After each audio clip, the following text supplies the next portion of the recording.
Hi everybody, this is Patrick Zielbauer from Infinity Futures. Thanks for taking a look here at the YouTube channel. It's been a little while since the last update. Thanks for your patience. I wanted to touch on this existing chart file here a little bit that we've been working on, and I have some edits that I have made, and I want to say thanks to another Infinity customer, Brad, who gave me a really good tip about the volume value area lines. I want to talk about that very briefly, but very interesting, couple of days, and I want to talk about some of the hypothetical data that we've got here. Now, keep in mind these trades that you see here these are simulated trades; they're not taken in a real account, so there's obviously some significant limitations there. Keep that in mind. Feel free to contact me if you have questions about any of it.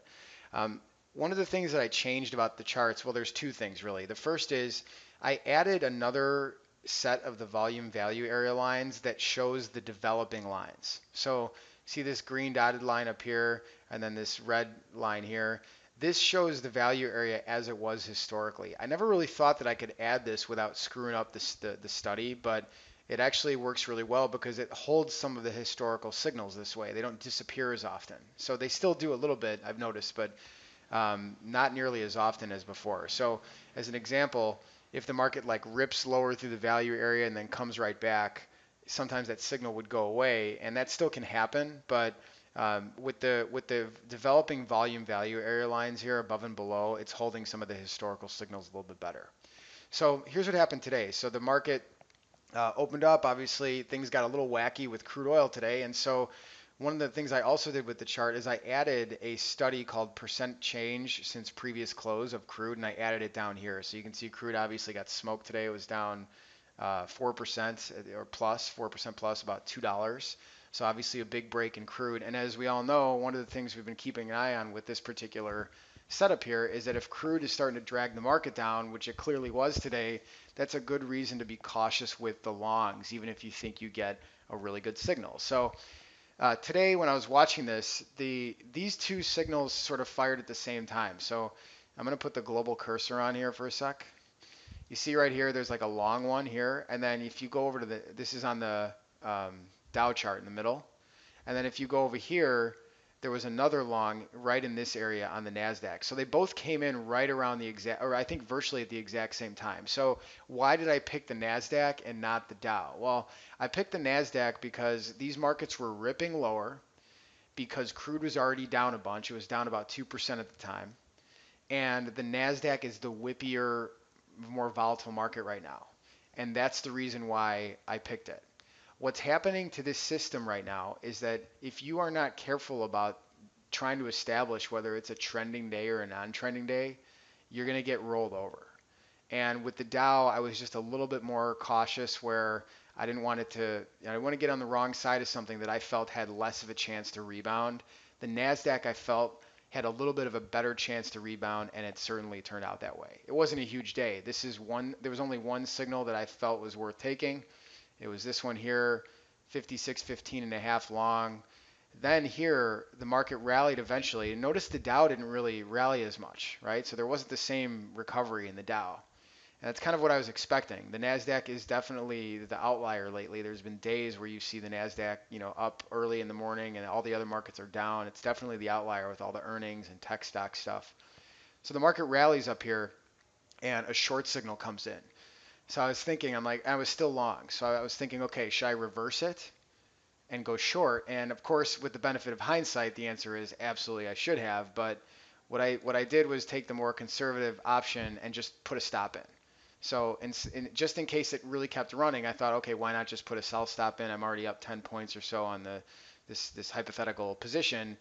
Let's see what happens. And sure enough, the market came lower, stopped me out, and then went way, way down. So this would have been an awesome example of the reversal. I haven't caught that many reversals with this system, but it certainly presented an opportunity here. And if you were maybe up some money already, that would have been something that you would have taken. If you already, maybe it was in the afternoon and if you had some money, some house money, so to speak, then you might have taken that reversal because that would have been a really fun one to nail both sides of that. But alas, didn't happen that way. But I kept the original value area lines on the chart as well, just because I like to see that constant horizontal line. I'm just used to seeing it right now. I guess you could, in theory, remove that, but I like to see them both on here. So you still have the original value area high and low based on volume here and here, and then you get the developing areas that are shifting based on the market movement. So really only one trade to report.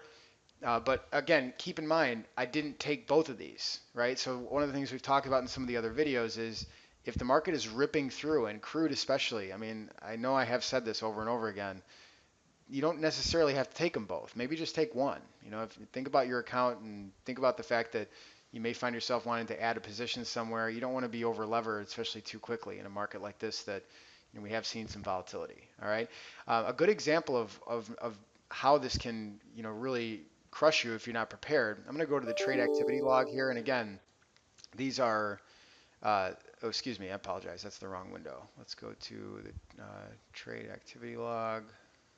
Here we go. Okay, so not a whole lot of action lately. There's been, I've been very cautious with it. I've also been out of the office for a couple days, but there hasn't been much going on. But look at some of these losers. Okay, there's some losers in here that are significant. So this hypothetical running P&L was looking really good. It got up to this about this peak right here, and then I started getting crushed a little bit because I was getting on the wrong side of some of these trending days, and that was really hurting the performance of this system I've been practicing with. Again, hypothetical data, of course. But things have recovered a little bit, and I'm hoping to see how things pan out here. But you really want to have some awareness about where you're at in terms of a trending day, and it's hard to determine early in the morning what we're going to be seeing. But when you have economics, fundamental economics data like crude oil really ripping the market lower, you just got to stay out of the way, or just be prepared to go in light and carefully, and certainly not too often if you're adding position to your position. So that's just a quick update for you. If you want a copy of the updated file, just send an email to your rep in our office or to me, and we'll get you squared away. Really appreciate you paying attention to everything. Hopefully you guys find this useful. If there's anything that I can clarify, please feel free to contact me. My name is Patrick. Phone number 312-373-6228, and my email address pz, just like my initials, pz @infinityfutures.com. Looking forward to hear from you. Thank you.